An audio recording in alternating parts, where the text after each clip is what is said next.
Welcome to Life with Strings Attached. I'm your host, Jamie Gale. Today's guest is internationally acclaimed guitarist Maneli Jamal, known for his deeply expressive compositions and a playing style that fuses rhythmic complexity with emotional clarity. Born in Belarus to Iranian parents, Maneli's journey spans 5 countries, 20 moves before the age of 18, and a lifetime of transformation through music. In this heartfelt conversation, we explore everything from the Japanese concept of Ikigai to the evolving music industry to personal stories of immigration, identity, and the profound loss of a beloved pet. Maneli shares how simplicity, curiosity, and emotional expression shape his art, and how he's turned challenges into opportunity through an entrepreneurial mindset. Whether he's composing, performing, or mentoring musicians online, Maneli's insight and openness remind us that art and life are always intertwined, and that growth often comes from embracing the uncomfortable. It was an honor to share this time with Maneli Jamal. I hope that you enjoy it as much as I did. Maneli. Hello there. Great to see you. Welcome to Life with Strings Attached. Thank you so much for being on the show. Thank you. Thanks for having me. It's an honor. Yeah. Wonderful. So are you in Toronto today? No. I'm in a cottage, maybe just about an hour and a half away from Toronto. Time to get away, So just had a baby, so yeah, just thought it'd be nice to get away from the city. Yeah. Oh, congratulations, by the way. That's wonderful. So you had Thank you. a daughter a few weeks ago, is that right? Yeah. First daughter, and it's exciting. I mean, there's so many possibilities right now of what is to happen and what is to come, and all that. Obviously, with having 2 kids yourself and grandkids now, and yeah, so it's a trip. It's just trying to live every day in the present, more so these days because I'm obviously a lot more thinking about the future with the music stuff a lot. So it's nice to be grounded into the now, the here and now. Yes. Yeah. Do you live in the future most of the time? I think so. Yeah, I try not to, but it's just something that's just part of my temperance, I guess. Um, yeah, and just I just like thinking about the future. I think there's something beautiful about that. I think we've shared a lot of conversations about similar sentiments, and yeah, Yeah. it's just something beautiful about it. Yeah. Every year at like New Year's, everyone's like, hey, welcome to 2025. And I'm like, really? Are you sure? I'm Right, thinking it's 27, 28, because I've been right. planning things 2, 3, That's 4 right. years in That's advance. right. And whenever they say Happy New Year's, I always feel like I've gone strangely back in time. Interesting. Yeah, yeah. And even just to add to that is like the whole New Year's resolution thing too. It's just like these things to work on to give yourself an excuse to do it is great. I think anything that encourages you. But I feel like with those sorts of things, it's like I guess the plan always is trying to make it a lifestyle, to make something Hmm. happen for a prolonged period of time, as opposed to let me just do this for a year and see what happens, and hopefully it sticks. And yeah, never really quite sits with me. Yeah. Yeah. You know, uh, where I am now, you've been here actually. I'm at Mm, our cottage in Canada, and yeah. I'm surrounded by kind of retirees in this area, Mm, and when people talk about retirement, I'm always like, no. The trick is to create a life you don't want to retire from. that's it. That's the Ikigai, It- right? Yeah. yeah. The who? What did you just say? Iki? Oh, Ikigai. It's a Japanese kind of lifestyle approach, which is basically this Oh. whole idea about the reason I know about it is because when we went to Costa Rica recently, we heard about just this centenarians, people who Hmm. live to be 100 plus years, Hmm. and a lot of them have certain similar qualities in mind. And I think one of the things was like having something that you love to do, something that you're good at doing, something that you can get paid to do, and then something that you could leave for the world, and kind of how all these 4 elements kind of blend together to what they call the Ikigai, which is this philosophy of, yeah, like living for those 4 things creates a kind of harmony, not only within you, but within your community as well. So, and then I think a lot of retirees who don't struggle with retirement have some sort of element of that integrated into their lives. Hmm. Hmm. That's Yeah. remarkable. I'm gonna have to study up on that after this. Yeah, it's It's a good cool. thing we're recording this conversation. I can go back and study what you That's just right. said. Yeah. Yeah. Nice. But you're you're fairly young to be thinking about being 100 years old and retirement and such. Mm. I mean, was that just something that happened amongst another conversation, or when you say you're thinking about the future, are you thinking that far ahead? Yeah, sometimes. Um, I know that whenever we heard about Skylar coming to this world, my daughter, I was already thinking about like all the guys she's going to be bringing home when she's 16 and 17 that I'm going to be disapproving of, and yeah, so I went that far, and yeah, I don't know. There's just I don't know why it happens, but I welcome it because it just feels good to know, and it almost feels like I'm playing a movie that's about to be made, Mm-hmm. or like some sort of as I'm just the witness, kind of a similar thing of just like releasing yourself from the self and going backwards and or inwards more and more, or even outward more and more, until you start seeing just how things kind of merge together and the patterns that are made from the external worlds. And yeah, I think there's just, I don't know, something about that just intrigues me so much. Mm-hmm. Mm-hmm.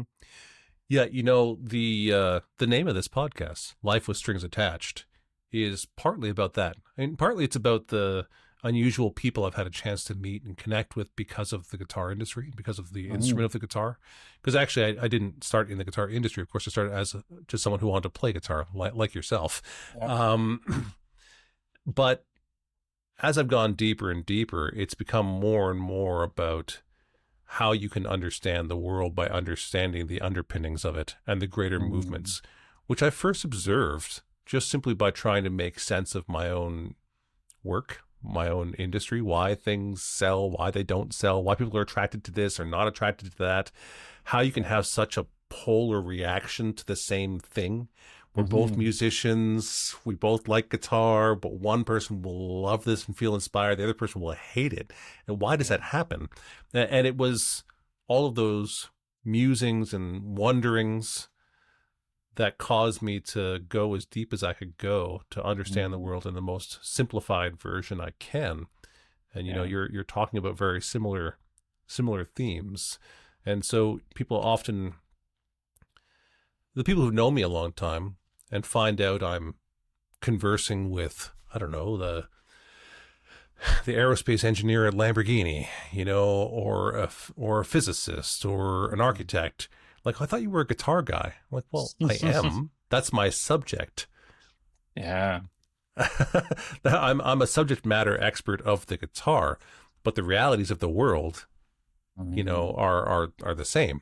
Whether that person's subject matter happens to be, you know, aerospace engineering Mhm. as it pertains to thermals and reacts in high performance sports cars, or whether we're talking about narrative with the producer of Fight Club. Yeah. It's those are all human things, and they're all the same. It's all the same, and it's all different all at the same time, which sounds ridiculous, but Love that. I love it that. is. This is so true. It's like I think what maybe you have in common with that, because I love the idea of simplifying things, and you said it so well, is the just to be curious, the curiosity of things. And it just happened to be that guitar is like one of those things that maybe you just happen to be a little bit more curious with, and that's just like you said, your subject. And Mm-hmm. if you break everything down further, deep down enough, I think we get to, yeah, just wanting to understand things, even for just for the sake of it. It doesn't even have to be for a goal. Oftentimes it's not for a goal. I know for a lot of us musicians, we don't play with the vision of like trying to get certain fame. Some people do, sure, but it was never like that Mm-hmm. for me. It was always about just the curiosity of like, let me just see what emotions I can tap into that I couldn't tap into with my own words. That hopefully will also resonate with other people. And that's just a pro if it does happen to be that way. But it really it's Mm-hmm. such an internal thing, and just yeah, just an awe and wonder of beautiful things. Doesn't matter what it is. It's like you. It's like I appreciate and so much beauty in the world in many different subjects. And one of them just happens to be philosophy too. So it just Mm-hmm. happens to be there's a merge between the guitar and that. Yeah, it's there's the how and then there's the why. Mhm. And those are the reason we have those two different words and why we have them so closely connected all the time is because it is different. You're in the Mm. same in the same field, but the purpose and why you do something is different than the how you do something. And Hmm. honestly, we see it a lot in guitar playing in the guitar industry, because there are people who play guitar, they're focused on the how. Hmm. And there's people who make music, and they're not necessarily the same. There are people who mechanically approach the guitar and do all the things they're supposed to do. But Yeah. going through the motions doesn't mean you're necessarily making music. There's something more Mm. to it than the mechanical actions of pressing the string and hitting it at the right time, Yeah. It just and helps you. that's Yeah. Sorry, you were saying? no, that's it. That's Oh. that's to me, that's found in the how and the why. It's found in the greater purpose, the greater understanding of things. You Mm. have to connect. You have to connect somehow more to humanity, and not just the mechanical and mathematical aspects of the instrument. And so the broader Mm. your interests, the greater your understanding, and the greater your understanding, the greater your empathy, and the greater your Mm. empathy means you're better able to communicate effectively to other people. Because really what empathy is, right? It's imagining Yeah. their perspective on the matter and how it Hmm. affects them. And as a musician, to be an effective musician, you need to have a level of empathy, Yeah. or an extreme narcissist. Right. Because that also works, actually. You Yeah. can be an extreme narcissist and just be so self-involved that it Yeah. overflows, and people pick up on it, and they might like it or not, but Hmm. it sometimes Yeah. works. And then enter So the dictator. Yeah. And enter fascism. Or yeah. yes, yes. Yeah. Yeah. Right. Yeah. Yeah. I Well, love even that. that I like that. is, Yeah. I yeah. think that like understanding your tools is one thing, and then being able to get to your destination through those tools is obviously of utmost importance if you wanted to get there quicker. But of course, then there's the conversation of like sometimes doing things purposely without using those tools will lead to an exploration of things, of possibilities, given you have the Hmm. time to explore that, which can be very fruitful. So sometimes not knowing what tools you're using makes more sense, because sometimes doing things makes is easier to do than actually articulating what you're trying to do. So it's the Hmm. act of actually doing it that I really enjoy. Like I don't really know where this piece is going, but through the Hmm. act of doing it, I'll discover it. So just being open to it. Yes. And I love that. Um, that's What is that? I wonder. Because when I listen to your compositions, Maneli, and I do use the term composition with you, because I really feel like you really do compose your pieces, and that sounds so ridiculous and so redundant. Um, Everybody composes a song, but it's different. A lot of guitar playing, maybe unlike other instruments, but guitar, maybe the pop music, a lot of pop music is riffery. You Mhm. come up with a particular thing, and you repeat that thing, and you add two or three iterations of that thing, and that becomes a pop song, right? Mhm. And when I hear a lot of people who have explored the areas that most people would identify you as a fingerstyle guitar player, a lot of time it's fingerstyle gymnastics and riffery. And you were a very capable and very competent, sometimes seemingly inhuman, your level of competence in what you Mhm. accomplish, but it never seems like riffery. And that's maybe the highest compliment that I can give you. And I Thank you. really feel that Yeah. way about your music. Oh, I Yeah. appreciate that. Yeah. Yeah. Are you conscious of that? Huh. No. No, I don't think so. I don't think that's something that that I'm ta taking with me, like taking with me as I venture off into the next composition or Hmm. piece of music. I certainly have some pieces, especially lately, have been more of that riff-based stuff, which I've been really enjoying. Uh, Hmm. but I know, like going back to like the roots of some of my earlier compositions, they're definitely more explorations of bigger themes of emotions rather than just a certain emotion. Um, Hmm. yeah, and that it takes a lot more work and effort to get into it, and I used to just love that a lot more. But as I'm getting older, I mean, I'm 40 now, so I'm not like crazy old, but middle-aged. Hmm. I'm just noticing a refinement of simplicity that I've been enjoying maybe a little bit more.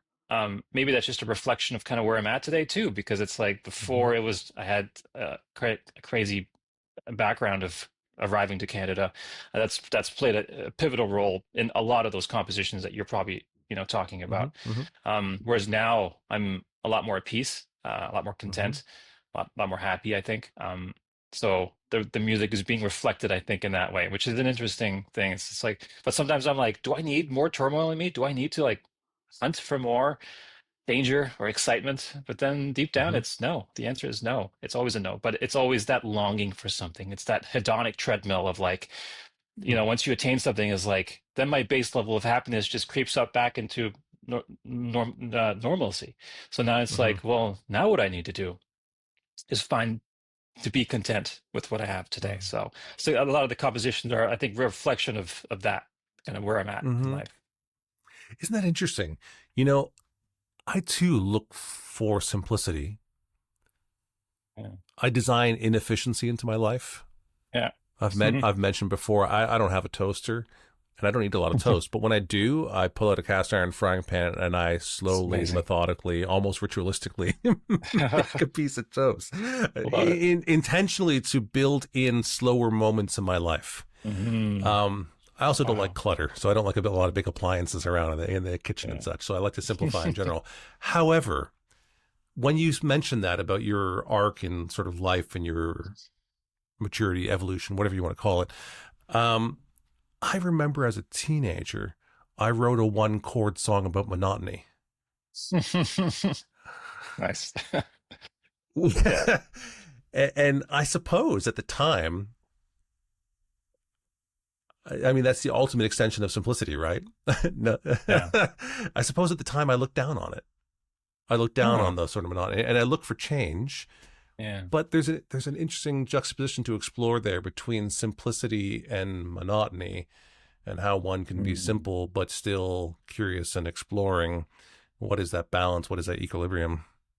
Well, Hmm. it sounds like with that piece, from my perspective, it sounds like the theme was more important than it actually trying to get the goal of trying to see if you can do it with one chord. Correct me if I'm wrong, but it's like sometimes those themes, this like certain songwriters just have such a way with words that seems so simple that really just those three chords, cowboy chords, can effectively get that across very, very well. Hmm. Yeah, Hmm. so.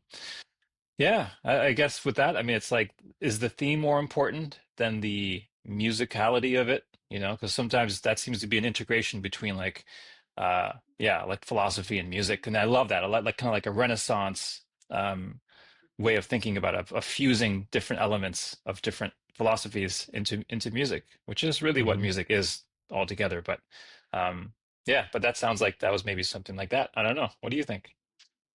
Well, I mean, I was young and I was exploring, and I'm also tragically Canadian, and Canadians have a constant relationship with sarcasm and Yeah. right, we're sardonic also, and so we're always, if you listen to really famous Canadian bands, there's always a little bit of funniness in there. I Hmm. think that probably the most Canadian band in history, to my sense, culturally Canadian, is the Bare Naked Ladies. And the Bare Naked Ladies are not famous around the world. I think actually they probably are best known around the world for making the theme song to The Big Bang Theory. That's I think how they broke out of Canada, but they're super famous Oh, in Canada. yeah. But everything they do is witty.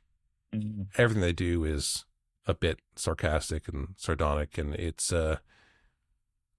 interesting that way, and Mhm. so yeah, me as a kid exploring a one chord song about monotony is both a philosophical exploration, but also a little bit of wit, I think. Mhm. So, you know, it was Yeah. time to grow up though. Yeah. And then you've made a sequel, which is what, 50 chord song? Yeah. 50 chord song about everything you'll ever need to know. That's right. Yeah. Yeah. And the song's still going. Yeah. That's right. That's right. It doesn't Yeah. end. It doesn't end. Yeah. Yeah. Yeah. Yeah. That's life. I've created an algorithm That's just to right. loop it indefinitely. Yeah. Yeah. Yeah. Yeah. And Nice. slowly progress towards perfection. Yeah. Yeah. Yeah. And then towards Yeah. taking over the world. And yeah, I get it. I feel you. Yeah. In the end, there is no sound. You'll just cry contentedly. I love that. I think I'm due for one of those. Do you feel that way? No. Do you like to cry? I do. I don't mind. Last Yeah. time was the hardest cry I've had was letting my dog down, Tico, which you've met. Yeah, Yes. put him down 3 months ago, and yeah, that was easily the hardest thing I've ever had to do in my adult life. Um, yeah, so that was really hard, and probably cried every Yeah. day for like a good month. Yeah, that was. Um, Wow. yeah, didn't know I had that in me. I was, even thinking, I was like, am I gonna cry? Like, not that there's any shame to crying. I don't, Yeah. you Yeah. know, just put that down. But yeah, that was intense. And I know you've had to put um dog, the dog that I bet I did. down, and I did. Yeah. yeah, so Yeah. Fleming. Yeah. swimming, yeah. Yeah. It can be a challenge, but hmm. Should we go down this path? Yeah. Why Go on. not? Sure. Well, you and I have about 10 years between us, and we're just a bit different as far as the generational concern, the way that we grew up, Mm, where something shifted substantially in that 10 years in Western culture. mm, And that was the way we nurture pets. And for your generation, which mostly chose not to have children until much later in life, if at all, yeah. the pet has replaced the child. Hmm. And so there's a much deeper emotional investment in the pet than there used to be. I mean, people cared about their dogs always. Yeah. It's different though. I mean, these are babies to many, many people. And so, and from one generation to the next, this is a hard thing for us to communicate. Yeah. My wife has a friend that was talking about, they have a very large, very hairy, very slobbery dog. And one of their other friends said, "No, you can't bring your dog." They're like, that's like telling me to leave my baby at home. Right. No, it's not. Your dog will be fine. Your house Yeah. might not be, but your dog will be Yeah. fine. Your newborn baby will not be okay. Yeah. Right. It's not exactly the same. However, there has been an emotional investment made in Mm. that way, um, which is different. Have you ever talked about that? Do you know what I'm Yeah. talking about? Oh, 100%. And I totally agree. I felt this when we did, had to kind of put him down. I just felt such a sense of loneliness because I didn't feel like people really understood that loss, Mm-hmm. where I had a lot of people Mm-hmm. say, "Oh, I'm so sorry," and then maybe change the subject to something else. Um, yeah, and I just felt so lost because it's like this dog Tico was like my best friend. Like he was with me Yeah. through so much, and it really was like losing a child. Although I'd never really Yeah. experienced what that would be like, but I'd imagine it would be something like that. Mm-hmm. Just because of Mm-hmm. the bond you create with him, and plus, the last few years I was, doing a lot of stuff from home, so I was around him all the time. Yeah. Routines were based around him, so certain elements of that was such as if I was a caretaker for him. Yeah. Yeah, so it really did feel kind of more isolated with some people. A lot of people were very considerate and understanding. Mm-hmm. But Mm-hmm. yeah, well, it's how was it for you? I mean, from your generation's perspective, then it sounds like, yeah, what was it as deep of a bond as if having kids? Because I know you have two kids, so just curious. It's not as deep of a bond as having kids. Do we care about Okay. our pets? Yes. Yeah. You don't have a pet unless you have some desire to to care for something, right? Yeah, exactly. Yeah. You might have a farm animal, but you don't have a pet, Yeah. right? And so there's a different purpose. I think the Mm, pet exists solely for curiosity and shared empathy and hmm. camaraderie, um, and so no, I don't know if I should talk about this. I came to the point, Maneli, where, I'm that space between Old Yeller. So my parents had this Disney film, Old Yeller, where they all talk about this. And culturally, it's known that at the end of Old Yeller, that, Dad takes him out behind the barn and shoots Old Yeller because that's what you Okay. did back Yep. then. Hmm. That's what everyone did. It wasn't unusual, right? Yeah. And then the next generation after me, I know people who have spent tens of thousands of dollars with chemo treatment and such to keep Yeah. their dogs alive, Hmm. whereas our grandparents would have thought that's insane. Like they would not have Yeah. understood that at all. Like, hey, just the dog's going to die. You'll get used to it. It's time to take him to the farm, Hmm. was the thinking. And so I'm caught between this. And, Truth be told, I won't go into details, but I thought if I am going to decide that my dog's life is over, I should be man enough to do the task myself. Wow. Amazing. So you did it, if you don't mind me I, asking? Yeah. I did. As I said, I won't go into details because actually my Okay. wife and my kids don't know the details. They know. They Okay. went out. They knew what was going to happen. Mm. And I said I would take care of it. And they came Wow. back and our dog was laying in her bed looking like she was sleeping, but she was Yeah. gone. And Wow. and it was a tough thing to do. Yeah. But there's a certain point there's Michael Pollan had a similar thing. You're familiar with Michael Pollan? He wrote The Omnivore's Dilemma, and he's done some books on Mm. experimental mushrooms and such. Sure. He's a food critic. There's been I think he's a number of Netflix shows also. Anyways, Michael Pollan did a book called The Omnivore's Dilemma, and in The Mm. Omnivore's Dilemma, he sort of went down this path, like we're talking about. You take it all the way through when you start Yeah. thinking about something. It's like, if I'm going to eat meat, then I should be okay Right. with hunting. I should be okay with farming and doing it. So Hmm. he farms things and he goes hunting, and he Hmm. grew up in the city. He was not used to that. That was not normal for him. But he was reconciling himself to the creature that he is, was the perspective, I think, right? Hmm. And that's what I was doing. I was reconciling myself to the creature that I am, not outsourcing the uncomfortable tasks Yeah. to other people, which I don't I don't have a problem with someone else doing that. Don't get me wrong. I just Yeah. felt for myself that I was going to somehow take Mm. responsibility for it, and Wow. the same thing happens with our senior citizens. Hmm. I worked in healthcare for many years. I worked with terminal patients right in the area where you have been. I worked at Northwood General Hospital right there in Yeah. Toronto for years. And I was in so many nursing homes and such. I said, I can't put my mother in one of these places ever. It's inconvenient. It's awkward to take care of someone in their last years, but I can't do Oh. this. And we basically kind of warehouse and outsource the uncomfortable tasks to other people. And we Right. warehouse our senior citizens.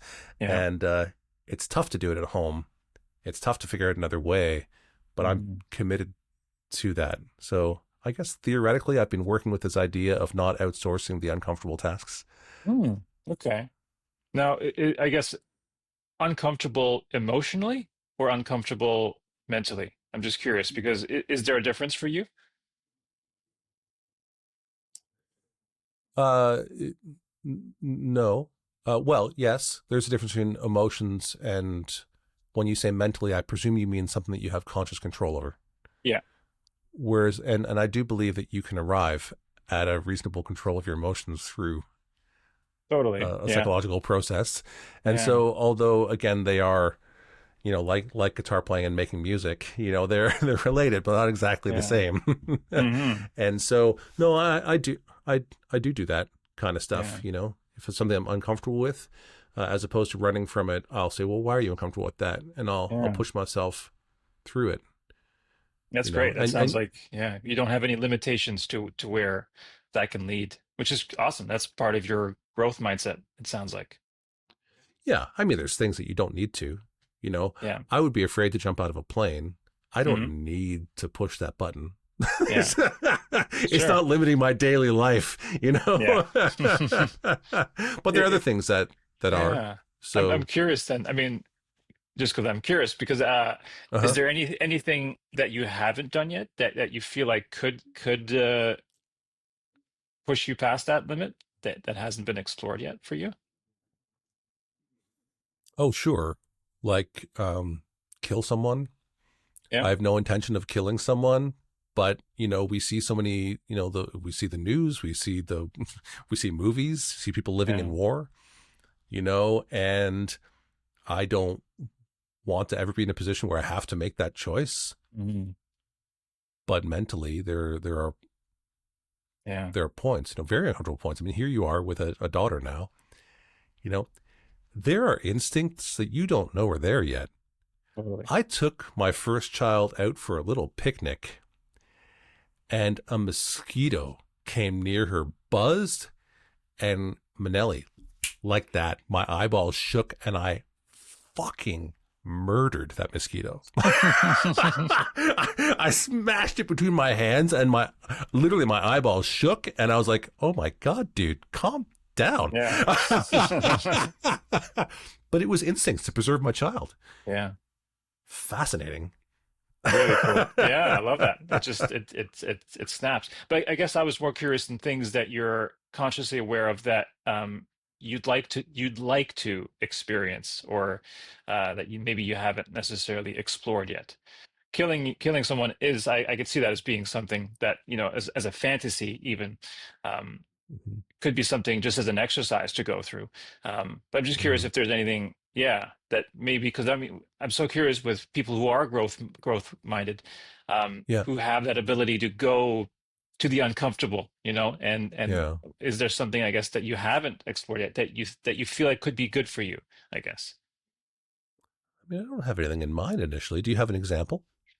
Um, I don't know. I mean, there's like the whole jumping out of an airplane could be an interesting one. But again, like, what would that serve?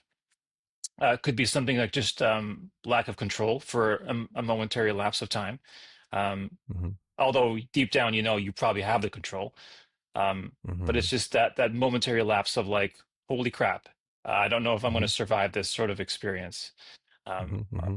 yeah, because I'm certainly not like a thrill seeker like that. So it's not something that I Hmm. really feel like I need to get on a roller coaster to feel that thrill. Whereas I feel like Yeah. writing music to me is kind of like that thrill, like the excitement of exploring the song and repeating it 100 times is kind of like that adrenaline rush for me. Hmm. Hmm. Yeah, Yeah. Yeah. I'm not a thrill seeker like that. yeah, But I'm probably most alive when I have a problem to solve. yeah, So I am a problem solver, that's for sure.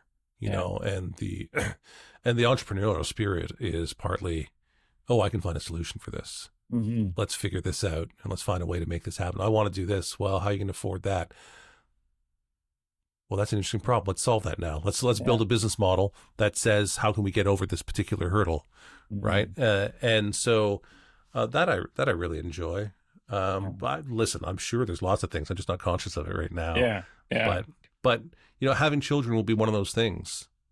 For you, you're a new dad, and yeah, I'm a grandfather at this stage. hmm, And each stage you learn something new. Right now, I'm learning something new with not just with my grandson, but where the role of Jamie dad ends, and the role hmm, of my son-in-law yeah, as the father of my grandson is there. There's a yeah, tension there. We get along fine, but there's a moment where it's like, no, give him space to learn to father his child, yeah, and well, maybe it's your role to show him in this moment how to father the child, right? yeah, And so, and you constantly learn, and they do amazing things, and then they do things that really irritate you, and you realize, oh my god, that's totally me. Shit. yeah. and Calling me out. Yeah, and then you improve yourself, yeah, and you work through it with your children. So, you know, hmm. um, well, Maneli, we are just rolling through this conversation, and I want to make sure that we cover some things here Right. because, Yes. you know, I love the work that you do. I love the stage that you're at in life where you're constantly exploring. But one of the things that I think would be amiss to do is not to sort of cover some of your history as to how you got there, what made Maneli. I do with most of my guests. I ask them to sort of tell me about their So, their history and, what moments that if we remove those moments, you might not be who you are anymore, you yeah. know. And so do you mind sort of taking us back to the building blocks to the Hmm. to the Sure. to the mature philosopher who is before me? Absolutely. Yeah. Well, yeah. So, I'm Iranian by blood. So, Hmm. I was born in Belarus in Minsk. And the reason I was born there, because that's always a first, question that gets asked is, well, my parents were Yeah. communist, Hmm. and they were trying to escape the Islamic regime in Iran during the revolution in the late Hmm. 70s. And eventually we ended up in Belarus, which was part of the Soviet Union. And we thought, hey, this would be a great opportunity to see what communism is really all about. Hmm. Let's join and see if we could live here and live happily ever after with four boys. I've got three older brothers. I'm the youngest. Hmm. That was very difficult. After we got there, although they said they have good fond memories of doing art and being commissioned to do art for different places, but deep down there was just a longing for a connection to family and friends outside of the country because there was kind of blocked. They weren't allowed to contact for Hmm. spying and stuff like that. So eventually we Hmm. decided to leave, and wanted to head west towards Germany and claim refuge Was there. Yeah, sorry, was that they weren't allowed to communicate from within Belarus, or they weren't that's allowed right. to communicate into Iran? Both? What Both, was the? both, both. Okay, Yeah. So it was blocked really in both kind of directions. restricted, like North Yeah, Korea style yeah, yeah. type Okay. stuff. So yeah, it was Hmm. really sad because obviously they had a lot of family and friends that wanted to know how they are. Yeah, Hmm. so that was a hard thing, and leaving was also, I'm sure, very hard for them. As we made our way to Germany to claim refuge there. Hmm. And once we got there, we got to the eastern part because the wall was still there, the Hmm. Berlin Wall, and then yeah, I think they were just always telling me the story of like how we were in the eastern side of it. We took a train that went to the west and then stepped off and eventually got status and claimed Hmm. refuge there. Um, Lived there for 9 years. Was a great childhood for me. I had Hmm. no idea that we were there under these circumstances. Absolutely no clue. Was just Hmm. playing and being a little shithead boy that I was, Hmm. causing trouble here and there. Yeah, and then my dad saw some What? Nazi activity. Yeah, Mm. saw some Nazi activity that didn't sit right with him. He felt kind of threatened for his family, kind of like you were talking about those instincts that you had with that mosquito. I guess that was his Hmm. sort of experience of like, this is not safe for my family. We need to leave. And also, he probably felt really in danger because he was in Iran. He was also in prison for just Hmm. being politically active against the government. So, and that'll land you in jail there. So Right. very unfortunate. So he had just bad memories of that. So he didn't want any of those things to kind of haunt him from the past. Yeah. And if I remember Mm, correctly, Maneli, and I hope it's okay I bring this up, but mhm. your parents, were they not studying art in Paris? And Yeah. then there was an uprising in Iran, and they felt optimistic, like they were going to Hmm. go and Exactly. Yeah. be a part of the elevation of Iran. Is that, Yeah. That's exactly do I have right. that So right? yeah. So they were studying to get their PhD in art in the University of Sorbonne in Paris. Yeah, so Yeah. the uprising started happening. They're like, we have to join. We have to drop our studies and everything we've worked for to get here to try to get our PhD. Let's Yeah. drop that and join the revolution. So that was initially one of I think, their biggest regrets to go back, because that led eventually my dad to be captured and sent to jail and be tortured Yeah. too. So it wasn't a pretty sight. Right. Because Yeah, it went the opposite direction of where they thought it was going to go. It did that's not right. become the place they were expecting, and they were Yeah. imprisoned and tortured for it. Yeah. Yeah, yeah. So my mom wasn't, Okay. but my Yeah. dad was. Yeah, so it was Hmm. just there's a lot of like heaviness there, and both of Yeah. them, as I said, are artists, so they let a lot. I think a lot of those stories out through their art and through their music as Sure. well. So Hmm. yeah, but really beautiful that they had those tools to let it out with. Because if they didn't, I can't imagine where they'd be today, what they'd be doing, and yeah. So, but anyway, yeah. Yeah. So Sure. back to Germany. Okay. So So we were in Germany. now you're in Germany, and I do have Yeah, one other question for you before. Sorry, sure. what language are you speaking? Because you're born in Belarus, you're in Germany at this point in time. Are you Yeah. speaking like a Persian dialect, or are you Uh, speaking I was Russian or speaking German? German actually. German. Yeah, yeah. Okay. And then I guess even though my parents were speaking to us in Farsi or In Persian, Farsi. Yeah. um, Hmm. we answered always back in German, which is a shame because In I German. don't really speak Farsi that well. I speak like a 2 year Okay. old right now, so it's Yeah. very Yeah. primitive. Yeah. So which So your also dad's led to a feeling uncomfortable confusion. because he's already been a political prisoner, Yeah. and that was a very awful and uncomfortable experience. And so he Yeah. sees the fact that there's some people that look threatening to him, Yeah. and so he decides to take his family from Germany. That's where we Yeah. left. Where what's So next? the craziest thing here is that he went in line to for the embassy in Hmm. Canada. We were going to Oh. go to Canada, and then he Hmm. saw in line there was an American, a friend of his, a childhood friend of his from Iran, Mm-hmm. in line for the American embassy because they must have been joined or something. Well, And he says, "Hey, what are you doing here?" And his friend says, "Well, we're actually going to America. We have a business there, and blah blah blah. We've been living there for the last few years, and we come back and forth." And my dad mm-hmm. says, "Oh, well, we're in line in Canada. I'm trying to get my family into Canada." And then he says, "Canada? What's there? Why are you going there? Come to America. I'll help you. I'll even be Yeah. your lawyer in court if we need. Yeah, Mm-hmm. it's a Mm-hmm. better place, better opportunity. I can help you with your art, sell your art, and all that stuff." Mm-hmm. And my Mm-hmm. dad, mesmerized, said, "Okay." Yeah. So, Sure. and Good that deal. was, yeah, good deal. So then we pivoted to America, and then so we Mm-hmm. went on a never-ending long vacation to America. For 9 years. So we basically, once we landed there, once our travel visas were up, we tried Mm-hmm. to claim refuge there and basically Mm-hmm. explain the situation. And unfortunately, we went to court and everything and tried to appeal several times, but never were victorious. So we were basically pending there for 9 years. So 9 years Hmm. pending, living in America. Now we're speaking English and But that's American. legally pending because you were in the court system and they told you Yeah, yeah, it's I not think so. approved. That's I interesting. think that would be Hmm. yeah. So we were just kind of pending to wait to get our green card. Right. Yeah, You can't and stay, but you're also not told to leave at this can't point. stay, but you got to pay taxes while you're here too. That's the other thing. Right. So yeah, which is a Okay. little strange. So, Yeah, yeah. yeah, officially in limbo. Yeah, Officially in limbo. yeah. Yeah, And okay. again, it's not something that I was even cognizant of while there. I was just at that point a Mm. teenager and didn't really care about any of those things. And Hmm. just about drugs and music and guitar, right? That was kind of like my life then. So I didn't really wasn't even aware of that. Hmm. And at this point, we're living in Austin, Texas. Yeah, so 7 years there in Minneapolis for 2 years. But after 9/11 Hmm. happened in 2001, yeah, the Homeland Security Act got passed, and that was basically Hmm. certain countries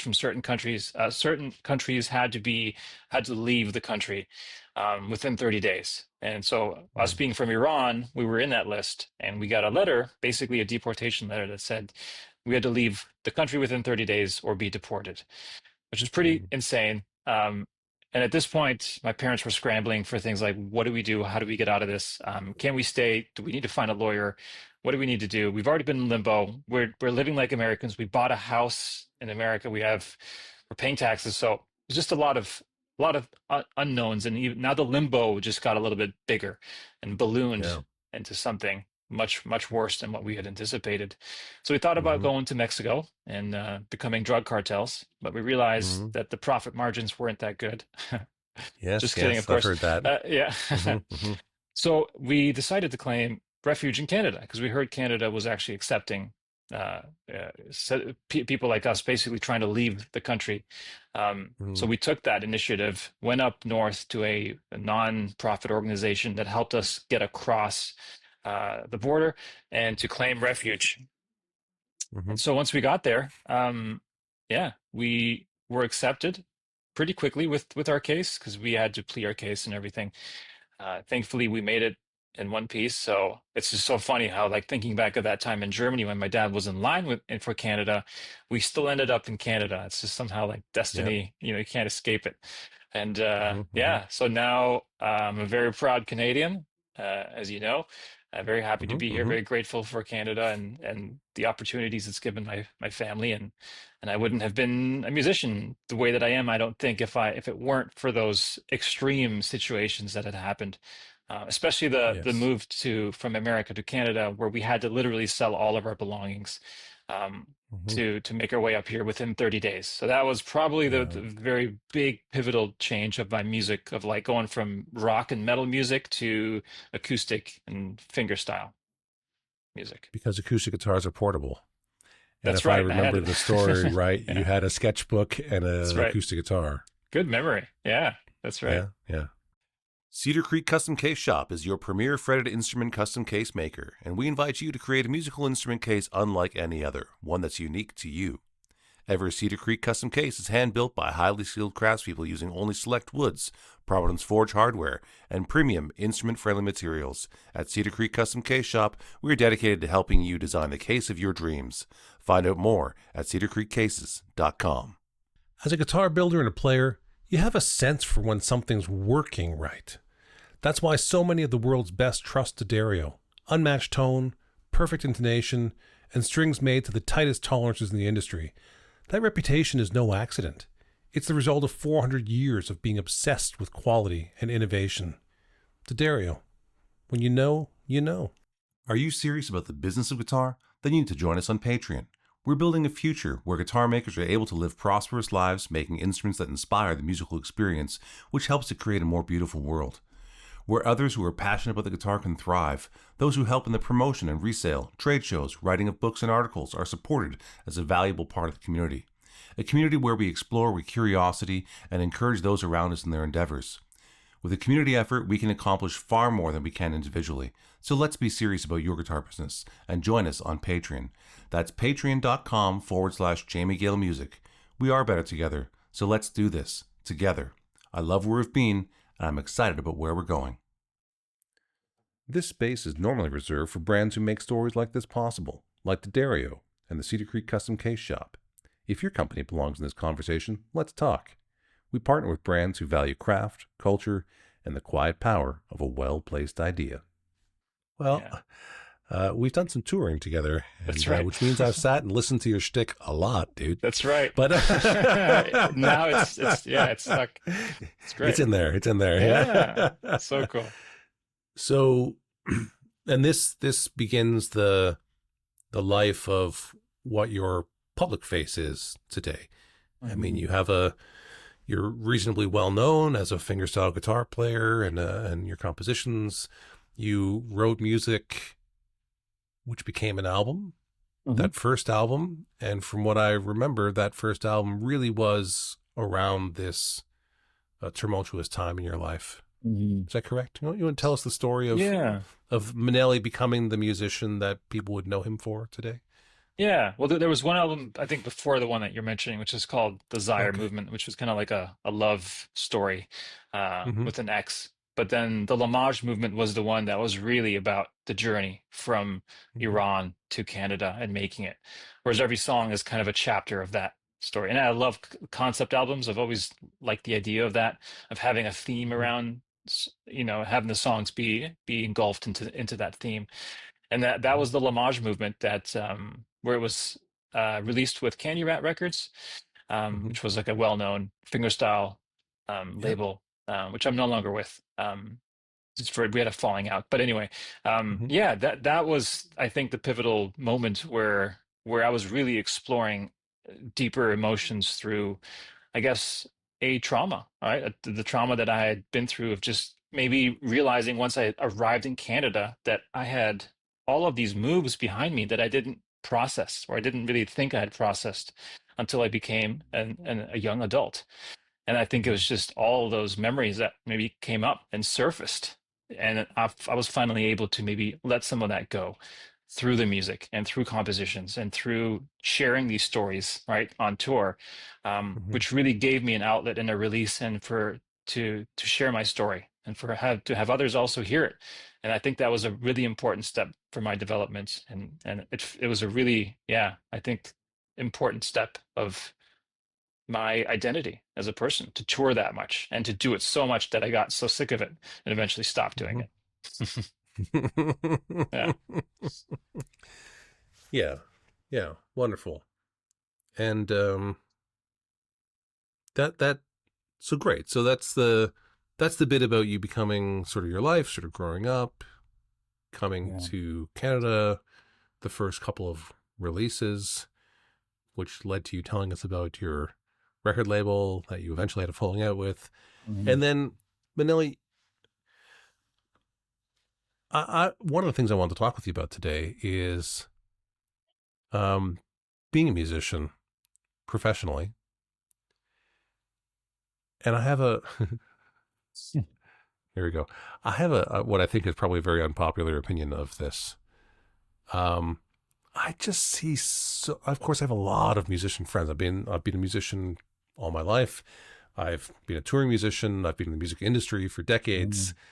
Mm, yeah. And so on social media, it's mostly full of musicians with a few other people. And I just see a lot of people complaining about the current business systems around the selling of music and Mm, rights and all of this. And the world is always changing. And that period where you could make a living being a musician was not so long, to be honest. It's a blip in human history. yeah. Yes, Right. there have been people who've been employed to be, church musicians or court musicians or whatever it happened to be Hmm. over the centuries, but music was something that you did that wasn't necessarily your profession. Yeah. People just played it, and you were whatever. You were a lawyer or a coal miner or whatever, and you played violin or Yeah. guitar or something, right? But there's this feeling like people have the right to make money playing music, and that the record labels have screwed and Spotify and everyone has screwed them over, and but it's just Yeah. the money was never in music. The money was in the distribution of music Hmm. and access to music. And distribution everywhere has changed as we've become a more connected and globalized society. Yeah. We can send things around the world. We can have instant conversations like this. I'm having a podcast with you and we're not that far away from each other right now. Yeah. But my last podcast was with a guy in Israel, Hmm. and that's pretty far away from where I am right now. And we were having the same in time conversation. The Yeah. reality is it's not so expensive to distribute information these days. Yeah. And as a result, the selling of, audio files, video files, the value of it is way low. Hmm. And we have 100 years of recordings that you're competing with. You Hmm. didn't have 100 years of recordings you were competing with in 1960, Yeah. but now you do. There's 100 years of great music to compete with. That's harder and harder to distinguish yourself. So, anyways, I don't want to go on a rant about it. I'm just trying to give you my position Yeah. on the matter. And one of the things that I respect about you is that you have always seemed to keep a level head about how you could make money doing music. Hmm. And you've constantly found new ways. You have a very entrepreneurial spirit about you. And Hmm. I think you're very creative in the ways that you have been able to. I know musicians hate me using this term, but monetize your Yeah. your creations. And so, I'm just going to pass that over to you for a second. Sure. Can you just sort of comment on that and tell me Yeah. your perspective Yeah. about, making money Absolutely. with your art and where we're at currently? And Yeah. I think you said it well. I think looking at like history anyway, and where we are today, where more people are making a living off of music now than ever before. And I think a lot of the people who are complaining that maybe Spotify is destroying the industry in a way, where it's all about providing healthy returns for shareholders, is one um, conversation to have or discussion. But I also feel like I'm also just optimistic about the future. So, like you said, like I mm-hmm, just enjoy the process of gamifying life. There's something mm-hmm, about gamifying it in a way that it's like you as well, like problem solving. Like this is a problem to solve. It's like I used to be mm-hmm, able to make a living off of touring. Well, that was fun. That was a fun game. Well, now that I don't really want to do that, how can I pivot? And it's the same thing as you said. It's like, well, now let's introduce and engineer purposely, if we need to, a new problem mm-hmm, and see if we can solve mm-hmm, that. And how are we going to do that with what tools that we have? Because that's ultimately what it comes down to is the tool set that you have as an entrepreneur. That's your ultimate like superpower is your tool set mm-hmm, of like whether it's your network, whether it's your ability to think outside of the norm, whether it's your ability to just adapt and accept into what is happening, resiliency. There's so many different mm-hmm, things that kind mm-hmm, of come up, which I know you have, and mm-hmm, I've developed as well. I'm still developing it, and that's part of the fun. And also, just with when it comes to the music industry in particular, there are so many ways to monetize it.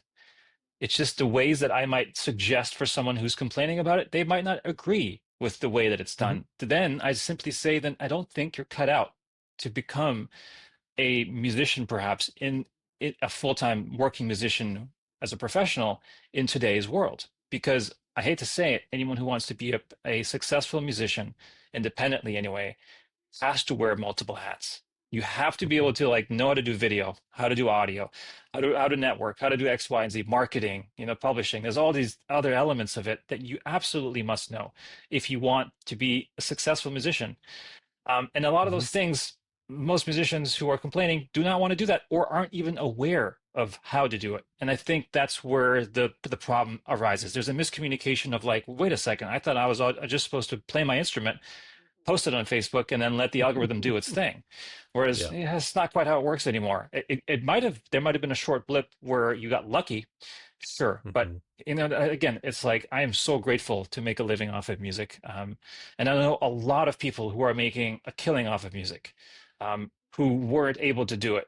In the 60s or something, because the gatekeepers have changed. The gatekeepers were the record labels at one Mm-hmm. point. The gatekeepers now, it's almost like I hate to say it, but it's like marketing. It's like, do you know how to unlock marketing? Do you know how to properly promote a release through ads? If you Mm-hmm. do, you're probably going to find your niche because ultimately it comes down to not I'm not finding the right people to connect with. Mm-hmm. That's a marketing issue, right? So all of these issues, when it comes to complaining about them not making enough money or income off of it, almost always comes down to proper marketing. It's like if you know how to market it, I can guarantee you, if your music is good, first of all, Mm-hmm.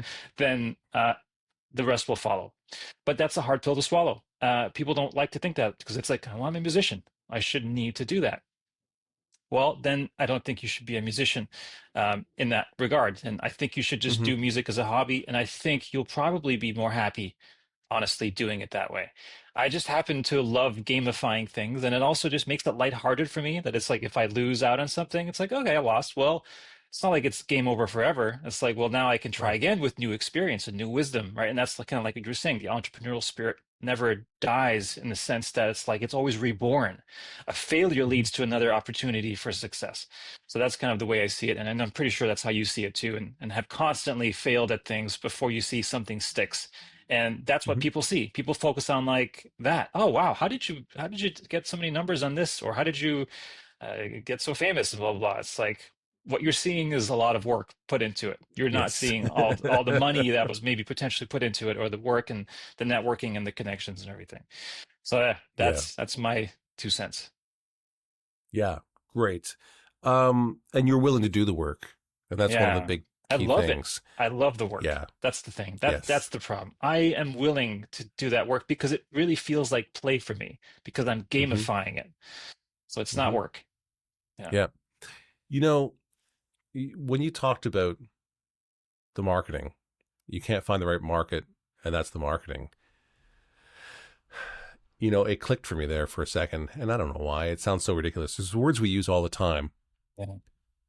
And I know that you have to market to the right people, but for whatever reason, the fact that we use the term marketing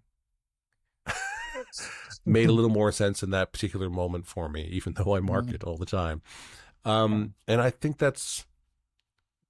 it's super key is knowing who you're trying to communicate with and identifying that first of all, with why would they have a need for this? Why would they want Exactly. this? What makes you convinced that if you arrive in Toronto, everyone's going to welcome you with open arms because they've been waiting for for Yeah. this All right. thing, right? And so it's really key. It's really key to understand that. And although I don't like outsourcing the uncomfortable things in life, I'm a huge believer in outsourcing and partnering with people who do things better than I do Mhm. in certain areas of my business. My business doesn't exist without partnership. There's no Mhm. way. Yeah. I could attempt to do things on my own, but when we take the Boutique Guitar Showcase on tour, I don't try and get an event space and a marketing company and a PR company to come here. I just partner with really great guitar shops Mhm. who already have the space and already have the people and already have the marketing.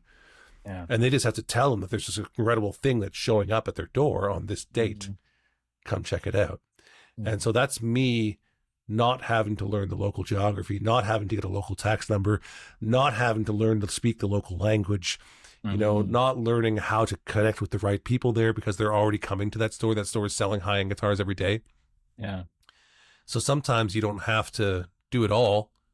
You have to just say, well, is there someone who's already doing this? And Mm. could they benefit from what I have?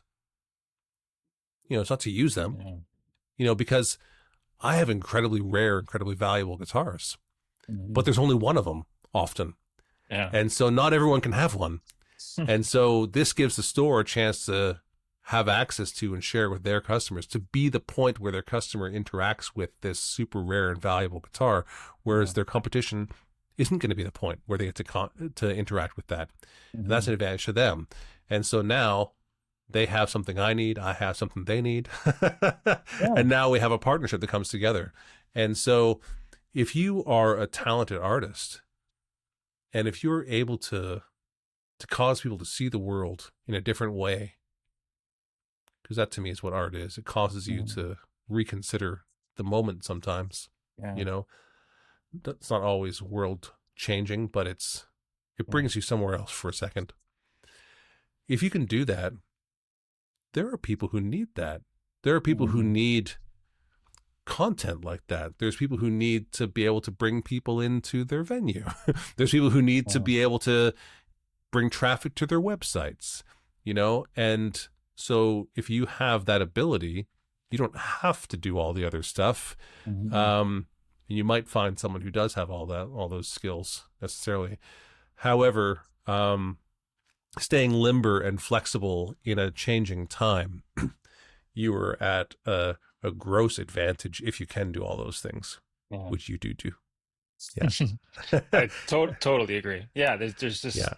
something about looking at the world from that point of view of just has this been done, and can I do it better than anyone that would potentially maybe come in and compete? um, Gives you a rare opportunity to, I don't want to say exploit it, but it's to, if it's really authentic and because you're not really exploiting it, then if it's something that's really authentic to you and you feel like you have a need or a mission to kind of give back, Mm-hmm. then I think you should like do it full out. I mean, part of my questioning of like, can I, from touring to not touring, that was a big area of concern for me. It's like, how would that Mm-hmm. transition look like? Because right now, Mm-hmm. I feel like my music can only translate in a live setting because it gives me an opportunity to share the stories, a little Mm-hmm. banter, and then play some instrumental music, and then hope that they feel something that they didn't expect they would feel. That's always a Mm-hmm. very positive thing. And then you get that feedback, you get to talk to the fans and everything, which is always such a beautiful exchange. Uh, and then I was like, well, how can this change? How can this pivot to just an online thing where I'm not playing shows? Then I got a little bit more aggressive on the online thing. I was like, can this work? Can the music still Mm-hmm. translate? Um, and it can, but it's not quite as powerful as like live. Live is always a whole immersive experience. Mm-hmm. But then I just figured, well, there's a lot more people that online than there are coming to my show to the show. So I'm like, well, now how can we spread it even further, Mm-hmm. and then try to get more of that following through that. And it was through that, doing that trial and error enough times. Again, it comes down to the whole failing thing of just failing enough times until you get something successful. Um, Mm-hmm. but doing it with the margin of safety too. I'm not saying just to go blindly into it. Um, Mm-hmm. so it's like there's a great quote, which was the ability to take risk is not as important as the willingness to take risk, right? So it's just the Mm-hmm. willingness to go for it is sometimes a scary thing for a lot of people, but not. I just found this kind of pattern of between people who are very futuristic, future outlook, looking and optimistic. I find that their willingness to take risk is very high than people Mm-hmm. who are maybe thinking about the past because they're looking at historically what has happened, what has worked as an indicator for them on future Mm-hmm. results. And I've just noticed, yeah, future thinking people tend to be a little bit more optimistic about these sorts of things and more willing to take risk, which was just Mm-hmm. a yeah, fascinating, thought. It's like, well, because I am that, maybe I need to increase my willingness to take bigger risk. Mm-hmm. That's when I got more into investing and finance because I love that world Mm-hmm. too. That's obviously so far removed from like guitar playing. And although there's some creative moves you could do in that, but there's Hmm. something again about gamifying the experience of finance that Hmm. I thoroughly enjoy. And if I wasn't a musician, I'd probably be in that world talking Hmm. to a podcast that's about finance or something instead. So it's just interesting how, yeah, it's just like spreading it, and seeing where it could go. This could be a podcast about finances. Yeah. This could be a podcast about anything. Right. Yeah. Yeah. Yeah. I'm happy to talk with anything about anything interesting. I'm Yeah. uh I'm professionally curious. Yes. That's Exactly. what my People LinkedIn pay you for profile that. says about my profession. I'm professionally curious, That's and they great. do, to Yeah. explore the ideas and like what you just talked about, asking the right questions. The biggest thing is knowing which questions to ask Mm. and not being afraid to ask them and not being afraid to fail it, as you just said. So it's like, let's explore this idea for a second. I know it might be bullshit. Let's prove it's bullshit. Yeah. Right. Is be willing to go there and say, this probably won't work. There's a 2% chance it'll work. Let's see if we can stumble on the 2%. Yeah. I love Right? that. It's the whole what if. Because, Yeah. yeah, well, because often the things you're doing are all the things you're supposed to be doing and they're not working. So Hmm. if what you're supposed to do isn't working, then maybe what you're not supposed to do will work. Yeah. Right. And as insane as that sounds, Yeah. sometimes you just have to check that out. We have this with this strange. I really believe in. Let's talk about finance for a second. I really do believe in free market and free Hmm. market decisions. And so right now, one of the things I'm experiencing is for our listeners around the world who don't know, in the province of Ontario in Canada, the alcohol is controlled by the province or the state. Hmm. And there's only one buyer. It actually is the single largest alcohol buyer in the entire world, is the Liquor Control Board of Ontario. So any of my, and if I visit a winery around the world, and we talk with the LCBO, they're like, oh yeah, that's the account to get. Everyone wants Yeah. that account, right? Yeah. However, because of the current political circumstances, they've got these signs on the door where they've stopped buying American alcohol. Mhm. Buy Canadian, don't buy the Americans. I mean, we still have other alcohols from around the world, but they've shut out, and Yeah. we have no other choice. I can't go to their competition. There is no competition. Hmm. I just have to accept and choose from what's on the wall. But I told the manager yesterday, I said, hey, this is bullshit. Tariffs? Yeah, okay. So if it's not priced to a point where we want to buy it, we won't buy it. But don't tell me That's I it. can't buy it. Yeah. Put it on the shelf with Yeah.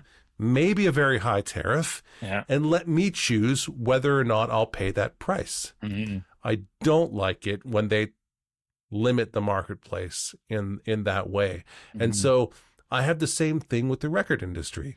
Hmm. It's like, you can keep doing things the old way. That's fine, but people don't want to buy your CDs. No. You can keep trying to sell them, all you want, but Yeah. that's the basic concept of creative destruction. Hmm. And so if you take Schumpeter's idea of creative destruction, that new ideas and innovations always destroy something else, Hmm. a lesser than, something that is priced incorrectly or doesn't work as well. There was a time where I had to buy a computer every year because the computer wouldn't run the new software because computers advanced that fast back then. Hmm. And the last, I think that I can get an Apple laptop anyways, to run me 10 years if I wanted to Hmm. at this Yeah. point in time. So the technology is not changing that fast anymore. Yeah. It's mostly arrived, as Mhm. to where you need it. And so, but that's because it performs, Yeah. not because I don't have choice. That's because I buy a really good product that other people say is too expensive, Mhm. but I know that it works because I did have a bunch of PCs that broke all the time, and I had to call my friends who knew how to fix them because I didn't, Right. Yeah. And I choose to spend more money on the one that I just don't have to think about Yeah. because it just works. And that's free market. Hmm. What do you think, Maneli? Totally agree. Totally agree. It's more like a pride thing, like certain stores not selling certain items because of just this belief. It's just a belief. It's a bias that they hold on to Yeah. in a way to minimize their competitor. But yeah, I totally agree. It's just it's ridiculous that it happens. If anything, it's not up to you who decides how much the value is of something. It's your customers. It's always the customers. It's always the person buying it. Hmm. Even having a conversation with someone just a couple of days ago was in Toronto of like this guy saying that like these townhouses are worth some people are buying these for $1.2 million. They're not worth $1.2 million. And I said, well, is it up to you to decide what the value is? The value is up to whoever was Hmm. willing to pay up for it. That's right. And there are a lot of people who are willing to pay that for Toronto. Hmm. So it's just an interesting thing. Yeah. And I'm just very open-minded about this stuff. But yeah, I do believe in a free market. And especially as it allows more flow between products and goods, which Hmm. is a good thing. And obviously, there's going to be someone who stands out and maybe outcompetes. And that's, I guess, just part of the capitalistic kind of mindset. But I try to be Hmm. cautious of that too, because I know there's that can easily go out of hand too if we go too far into that. And then there's really just a handful of companies really taking over everything, you could Hmm. argue. But and again, it's like I try to do my role that like I don't think I'll ever get to the point where I'm I'm replacing um a big chunk of the pool of fingerstyle guitar because there's so many great players Right. and so many great products out there within that fingerstyle world, and that's Hmm. such a niche thing too, right? And then when it comes to investing, obviously I'm investing in bigger companies, so it's a whole different ball game, which is also equally enticing. So I think just the wearing of multiple hats is makes this whole experience a lot more enjoyable because it's not just one thing. I'm not just playing guitar 8 hours a day anymore. And now it's like Hmm. spread out among like several different things. Kind of Hmm. like you were saying, it's like you're professionally curious, and it's just that with that comes the ability to find curiosity in anything and everything. So it makes your mind constantly hungry and moving, and like, oh, like this morning we were looking up like why are certain flocks of animals called certain things? Like why is a group of crows called a murder, right? Why is Hmm. a flying pack of geese, what was it, a squadron? Gaggle. And well, Or, gaggle is when they're down. A oh, squadron they have is a when they're different name in flying. flight. Yeah, so Okay. Yeah. it's just Sure. right the curiosity of like let's just see where we Oh. could go with that. Can we call Air Force jets when they're landed a gaggle of jets now? We should do that. Yeah. Look at that gaggle. Yeah, I'm not sure the Americans would like that. No, the gaggle of fleets. Yeah, yeah. Oh, one of the most famous airplane pilot references is Goose. Talk to me, Goose. Oh yeah. Is a very Right. classic reference from Top Gun. Hmm. Yeah, I don't know. There you I'm go. gonna push So this food for gaggle thing. thought. I'm gonna look for the next Yeah. opportunity. Exactly. Yeah. Actually, here's an interesting musically related fact for you. Sure. So one of the Top Gun instructors uh, in the movie is a Navy pilot from Florida, and he was a Blue Angel. So the Blue Angels are this squadron when in flight, gaggle when landed Mhm. in northern Florida in the Panhandle, Yeah. and when he retired, he owns a music store, Oh. and it's a very famous music store, and much to his dismay. And I won't name the store because I don't want to get anyone in trouble. Much to his dismay, his employees used to regularly get together to watch Top Gun and take a shot every time their boss got on the screen, which he Oh, crazy. hated. Nice. Oh, yeah. And we also won't talk about what a Canadian thinks every time an American says Blue Angel, because we giggle a little bit. Maybe you don't know what I'm talking Do we? about. I don't. Maybe I'm not Canadian That's enough for right. that. Off screen, we can talk to you about what a Blue Angel means to us silly Yeah. people up here in Canada. It's not. It's nothing the military wants to hear about. So, Yeah. Nice. Yeah. anyways, let's just talk about this idea of curiosity as it pertains to generalists, because this is one of the things that I think is really important. And I'm going to do one of those things that that parents do, fathers to new fathers, talk about for a second, Yeah. grandfathers to fathers, um, is the generalist, I think, is the way of the future. So we've had this really big specializing thing, and to be a specialist, to be someone who has the knowledge, has been the way to go for many, many years. But as knowledge is decentralized across the internet, and as you can go to a chat or OpenAI, well, that is OpenAI. Anyways, if you can go to to an AI resource and ask it a question and get almost any bit of knowledge that you need to Yeah. get. Access to knowledge is not something you would pay for anymore. Not very much anyways. Yeah. The value of Right. knowledge is drastically dropped. Mm-hmm. How to use knowledge, however, which is the difference between knowledge and wisdom historically, Mm-hmm. is knowledge is knowing about something. Wisdom is knowing when to use it. Mm-hmm. And so, I used to fight with the parent, not fight bad, but fight with some of the other parents at my kids' school. And I think, my kids went to a Waldorf school, which is a very untraditional kind of school. Actually, it's very traditional, but yet not normal. Mm-hmm. And they don't do things the way that the public school system does. So the kids were not taught to repeat math times tables. Yeah. And of course, some other dads at the school were engineers, and they were like, they need to be doing their times tables. This is nonsense that you can't do this. My kid can't do this and this. And the Waldorf method just sort of gets them there. They arrive there, but they understand it as opposed to having regurgitated, memorized systems. Yeah. In a different kind of way. And so one of the things I would say to those dads is, I don't give a damn what they're teaching the kids. I don't want them to teach them what to learn. I want them to teach them how to learn. Mm-hmm. The single most important thing that my kid is going to need for an uncertain future is knowing how to learn, what questions to ask, identify what they do not currently know or what skills they do not currently have, and then acquire them and put them to use. Mm-hmm.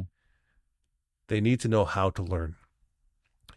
And that's why I think that generalism will be it in the future. It's knowing how to use your mind, knowing how to rationalize, knowing how to go through a system of thinking that can arrive at proper and rational conclusions. Mm-hmm. Being able to be creative to sort of say, well, let's flip this on its head for a second. I know it probably won't work, but let's just do it. Let's try it for a second and see what happens. Holy shit, that worked. Oh my God, it has 150 times, return on it. Yeah. Why weren't we doing this all along? That's what happens, right? And so, be curious. And I remember my daughter, her husband brought my grandson Theo to France for my other son's wedding.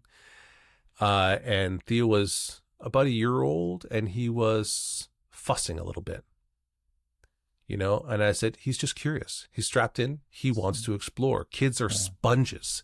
He just needs to explore. So I took him out of the chair and we're, in an old medieval village in France, in Strasbourg. And I walked him over to the wall and let him touch the wall. That's all he needed. Yeah. He didn't need a toy. He didn't need me to do a song and dance. He just needed to be able to reach his hand out and explore something for a second, to be curious, to touch the wall, to touch the moss, to touch this post. Oh, that feels cold, doesn't it? Compared to what the moss felt like. Yeah. And we just let him be curious. And, let your kids be curious and be curious yourself and do whatever you can do to make sure you never squash that curiosity. Mm-hmm. I think that's the key there that you just landed on, which was never to squash it. And that was a question that was brewing for me, which was the whole idea of when does that get squashed? Because it does get squashed for a lot of us. And why is it that for some it doesn't? I think part of it is just the temperance of and the personality traits that we carry. Some of us are just naturally inclined to do that, right? But I also then have a theory brewing as well, which is there's a reason why some are able to do that and some aren't, because certain jobs or certain professions or certain needs in the world require us to have people who are really concrete and people who require us to be more abstract. If everyone was curious, I feel like there would be certain jobs or certain things that wouldn't get done. Whereas certain concrete things and engineering things maybe won't make sense to me, but certain things about vision and future thinking and how to build something for the future does make a lot more sense. Whereas, and I love that. I think to also just add to that is also have one foot stepped into that curiosity, but also one foot stepped into the past equally as well with what was, because there's a lot to learn from that. And I think you staying centered in that between the two will probably build soft skills, which are probably, I think, the most important things, not the hard skills, kind of like what you were saying. Hmm. Because it allows you to bridge those two things together, because there's going to be people when you're talking with a group of people that maybe some really need that like engineering mindset and some really don't, and they need just the connection and the communication of how it's delivered, which is an equally important thing, especially in the work Hmm. environment now where there's like just a higher level of sensitivity, I think, or maybe more awareness to that sensitivity. So I feel like the soft skills, if anything, probably be even more important, just from what I'm seeing and just where I can see the future going. Because, like you said, the hard skills and a lot of that stuff will probably be replaced at some point. So it's Yeah. just the ability to communicate with empathy, kind of what you're touching on earlier, is probably the most important thing. Yeah.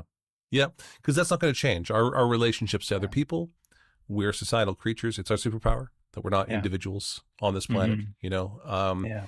both that we group together and that we can pass on knowledge from one mind to the other Yeah. through writing, through speech, you know, Hmm. that is our superpower as humans. And so, yeah, making sure that your child can communicate clearly Yeah. to someone else Hmm. and that saying the words is not enough. It's like, did they Yeah. understand what you said? I don't know. Right. Well, then you didn't communicate it. Yeah. You said the words, but you didn't communicate it. Yeah. And so, if we all took the time to be careful about how we communicated and made sure the other person actually understood our perspective, Yeah. and likewise that we understood what they were saying, actually what they were saying, Hmm. man, wouldn't the world be a different place? Cedar Creek Custom Case Shop is your premier fretted instrument custom case maker, and we invite you to create a musical instrument case unlike any other, one that's unique to you.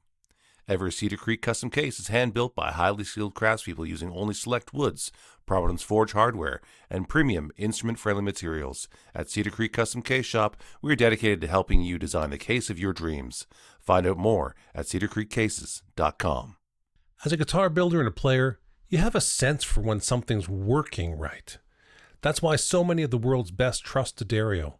Unmatched tone, perfect intonation, and strings made to the tightest tolerances in the industry.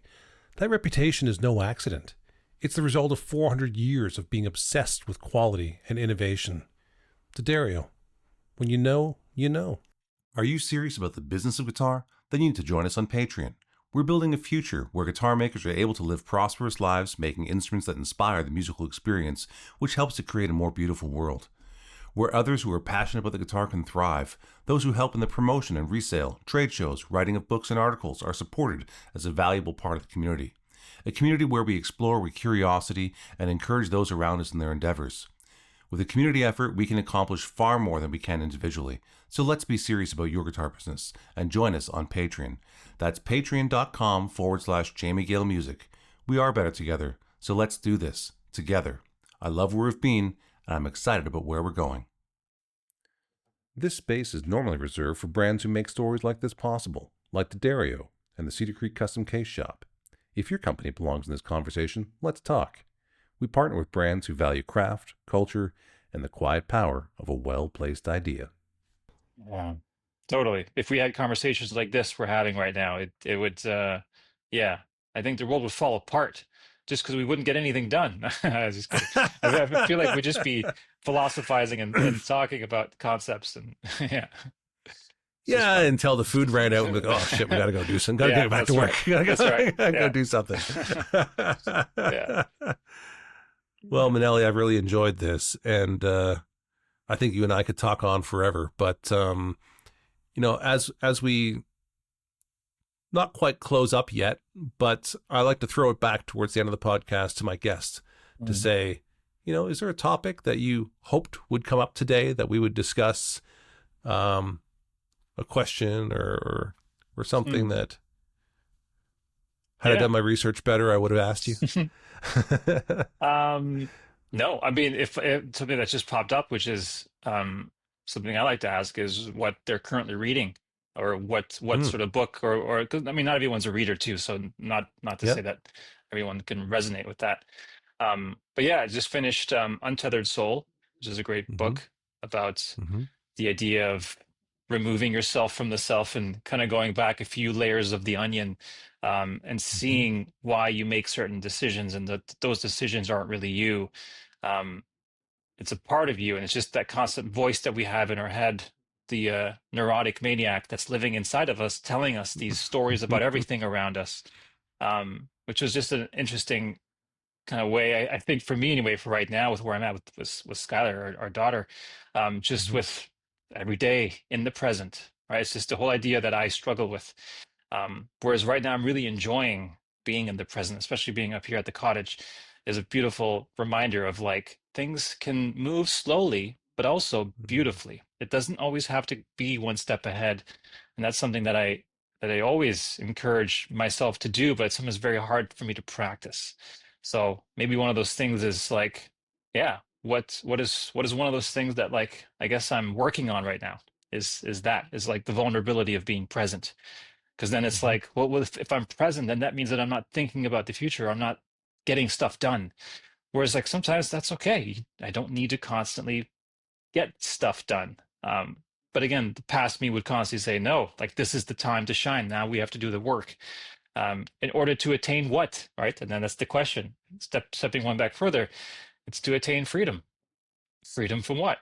Right? And we can just keep going. So then it's like the freedom from being able to not be subservient or a slave to society, and actually servicing it. And now it's like no longer about myself playing music for myself, which it is always, but there's an element of it now where it's like I can now spread it a little bit more and have more people listen to it and hopefully get something out of it that I didn't get out of it. Because it's so subjective. So that's just one of those things that's just brewing, and that just, yeah, whatever. Um, the closing remarks, I guess, that was a welcome for me to share that. So I thought I'd share that. Just came. That's great. The Untethered Soul. Yeah, That was the name of the book. yeah, Okay. Well, there's a lot in there. yeah. Yeah, yeah. Would you recommend the book? Absolutely, life changing. Yeah, yeah. Especially if you are open minded and curious, Hmm. that book will resonate with you, guaranteed. If you're not, I'm not sure that book will be the right time right now. Mm. Yeah. Yeah, yeah, yeah. So that's interesting. You used a term that distracted me for a moment, and one of the things that distracted me about it was the fact that you're Iranian, and there's a guy who used to refer to me as the non-reader, who was Iranian, and and an accomplished classical guitar player. Crazy. Aresh Nouri, I'll give him a little props there. I think he's teaching down in Houston these days, or Dallas, or somewhere of the sort, in classical guitar program. And Aresh used to teach guitar at our music school when we had a guitar store in music school years ago, and we would debate different things as we do. And one day he was talking to my wife, Roberta, who's an avid reader, about the books they're reading, blah, blah, blah, blah. And he said something about Jamie reading a book. And she goes, Jamie doesn't read. He's like, what? He's a non-reader? Nice. It's like, yeah. And he was pissed Oh, wow. because he had this like idea in his mind that if there was someone who gave him a real challenge debating something, if someone had skills and was knowledgeable, that Yeah. surely they were they Interesting. were a Yeah. reader, and I was not a reader. And you just called someone who is a reader, and I don't know that I ever think about that term in that way. But by the way, these Yeah. days I do read. I Yeah. make a point of reading Nice. regularly, but Yeah. there was a time where I could be accurately called a non-reader. What a term. Yeah. Well, I think it's nothing wrong with being a non-reader. There's a lot of people who don't read, but consume. And I think there's a difference Yeah. because, yeah, the whole consumption of knowledge goes one out one ear, out in one and out the other. So, and I feel like with reading, I guess for me anyway, it really grounds me because it's like there's no distractions. I'm Mm-hmm. not tempted to swipe, and if I swipe, it goes to the next page where there's more information. Mm-hmm. So I Mm-hmm. feel like part of kind of where I'm at today, or have arrived to today anyway, is a big thanks to all the authors. I've had the privilege of reading their work. There's been dozens of books that have just completely transformed my life. And those Hmm. are like my real mentors in a way. I wish I had someone maybe more closer in my life, Hmm. or immediate, but until then, the authors that I read have have spent their life as much as I have spent on my instrument on their concepts and topics that have really been inspiring for me. So Yeah. yeah. That's an interesting segue because it's where I exist today. People ask me, if I perform or play much these days, and I don't, because I've actually done that kind of transition that you're just talking about, Um, where the things that I explore these days are more. I spend a lot of time in my head. And I explore a lot of mm. concepts, and I love my whiteboards. I have like 12 feet of whiteboards, like right here in front of me. Wow. 4 meters for those who don't speak feet, Yeah. and and it's very normal for me to get up and or leave the room and come to the whiteboard and draw out a concept and think about it. And Wow. that's my creative expression these days. That's what I'm exploring these days. And I still Mm. love music, and I still like to play music. Don't get me wrong, but I don't obsess about it. Where there was a point in time where I walked my dog with the guitar. Where Yeah. when I was like 14 years old, yeah, I'd be Yeah. walking down the street with an electric bass guitar around That's myself with my great. dog on I a love leash, that. and let the dog off, and Yeah. I'd play while they're doing their thing, and I'd Yeah. fall asleep with it. I'd wake up in the sometime in the middle of the night with the guitar on my chest and little drool down my face because I Nice. fell asleep in an awkward position because I didn't want to stop playing. That Yeah. was the obsession of the day. Yeah. But these days, my creativity is in ideas, Yeah. philosophies, writing, creating content. These are Mhm. all still creative expressions in different Yeah. ways. And I live with this. This will be interesting for you to comment on because you do both as well. I live with this sort of um, imposed juxtaposition that you are either an artist or a businessman. And if there's ever a conflict, if there's ever a moment where you have a disagreement, because I do business with artists a lot. Mm. If there's a disagreement, they will juxtapose, oh, you're doing this because you're a businessman, Mm. but I'm a righteous, virtuous, helpless artist. You couldn't have made a mistake. You're an intentional, evil businessman. Right. I made a mistake, but it's not my fault because I'm a righteous, virtuous artist. Yeah. It's this fascinating juxtaposition that happens, but I am an artist. I'm doing this because, like many people, I played music, I toured in bands, we Mm. did all the things that musicians do. There's certainly enough evidence around to convict me of being an artist. But I enjoy the creative aspects in my business. It's how I fund myself. It's how I fund the endeavors that we do. It's how I Yeah. pay for this house on the lake here Yeah. and our place in Tuscany. Yeah. We enjoy going back and forth between them. And why do I do that? Why am I on a lake? And why am I in Tuscany? Because I'm an artist who loves to be in inspiring Right. places. Yeah. But for whatever reason, those two things are juxtaposed in many Mm. people's minds. Do you know what I'm talking about? I do. Yeah. Um, and I think they are because they haven't achieved it from the sounds of it. Because Mm. if they had achieved the fusion of business and art, then they would see that business is art and that Hmm. art is business. It can be a business. So it's like, and I think there's just, you've obviously clearly successfully, very successfully merged the two together too, to a point where they are not so different. They are actually quite similar. There's a lot of overlap.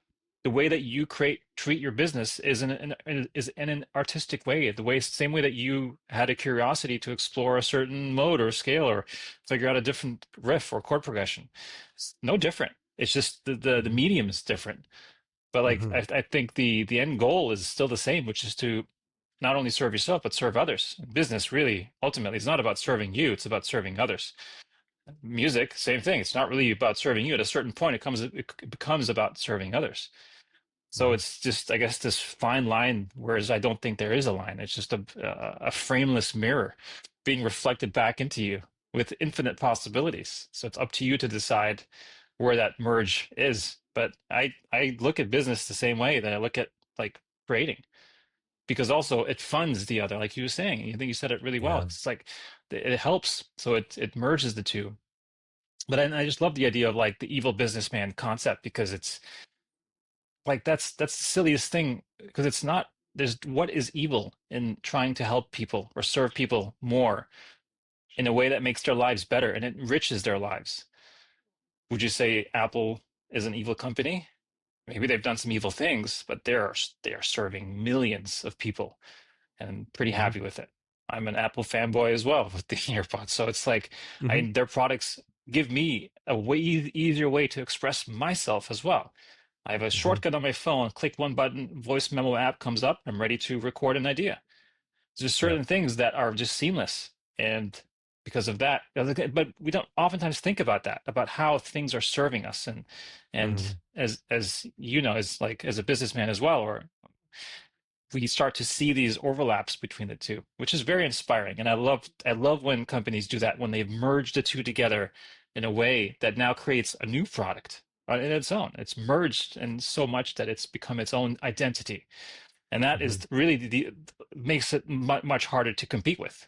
And I think that's Hmm. why it's so difficult to compete with what you're doing in a way, because not only is just one of the guitars are very limited in quantity, but it's also just the person behind it who runs it, which is you. You're irreplaceable.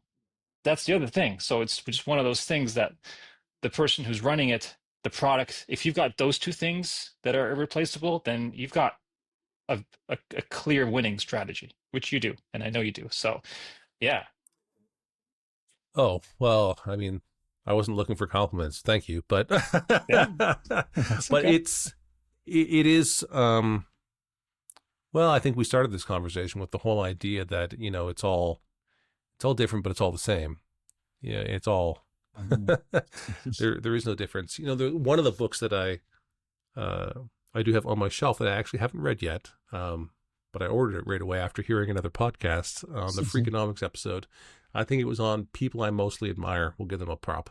Mm. And it's Helen Chersky, a physicist, and she wrote a book called Storm in a Teacup. And basically, she says, listen, take a teacup, swirl it around. That's how the entire universe works. Everything you need to know is right there. Yeah.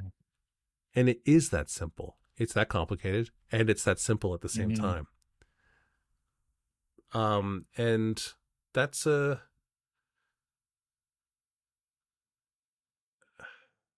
challenge is how to be open enough to consider new information, yet still be discerning enough to identify what is real and what leads to the next question. That's a challenge, right? You Mhm. can't just be open to everything. It's one of our current problems in our current society is there's this very liberal attitude that says, I mean, literally the definition of liberal is to liberate, is to free your mind. Mhm. However, there's this sort of sickness that has become this lack of definition. Yeah. Right? And that makes us actually not useful, not active. We can't be proactive if we can't define things. Mhm. I recently held a symposium on legacy and succession. I can't tell you who was at it. It was a secret meeting, but there were very important guitar makers at this legacy and succession meeting. And one of the first things I did is I led it and I said, we need to define, of course, legacy. We need to define succession. However, before we do that, we're going to define definition. They looked at me kind of strange. What? So the Oxford meaning of definition, or to define, and I read the meaning, I'll paraphrase now, is to bind or to limit. Mhm.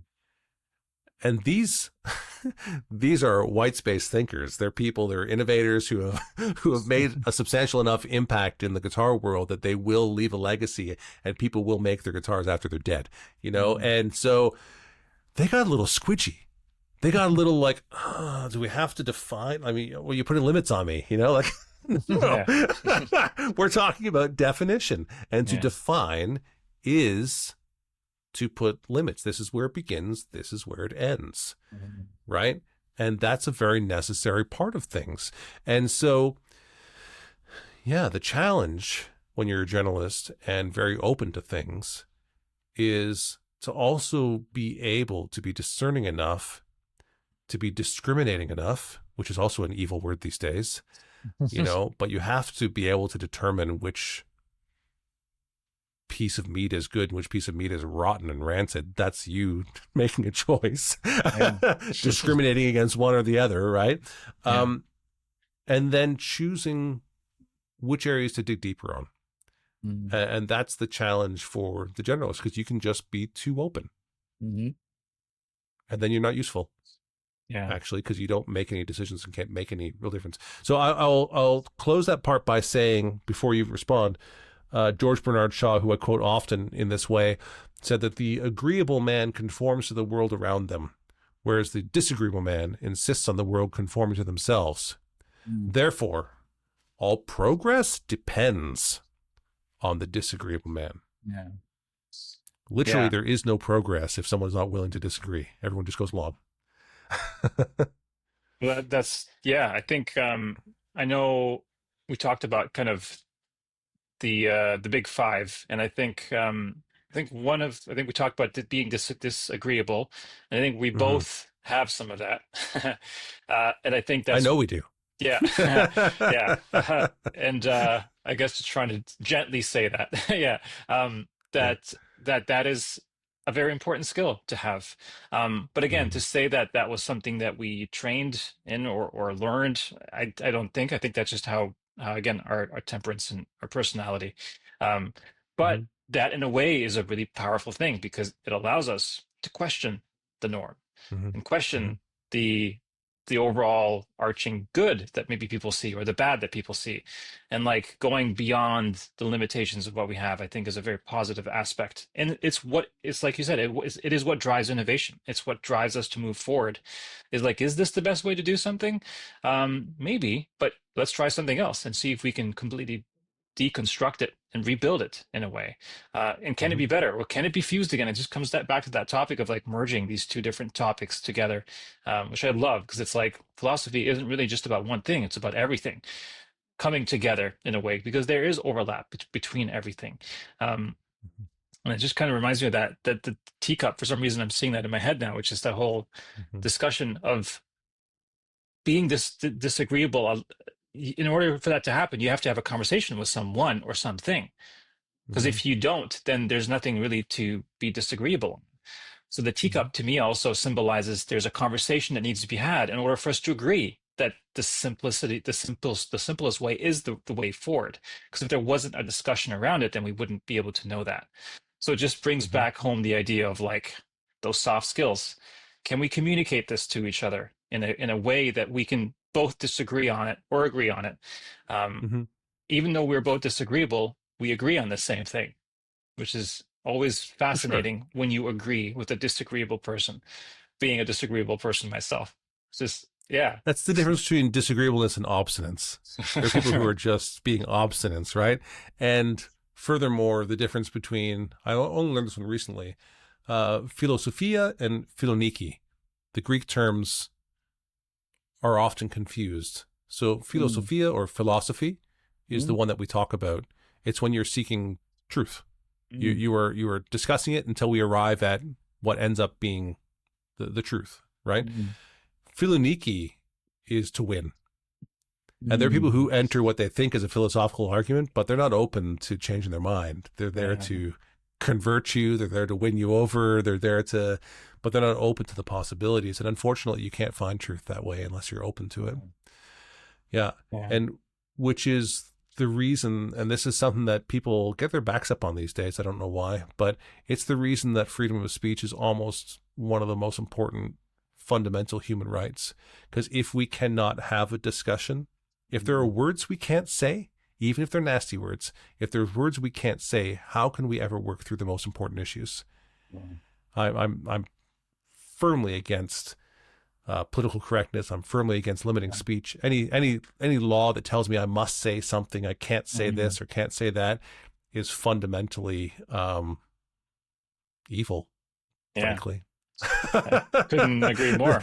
Yeah. Yeah, yeah.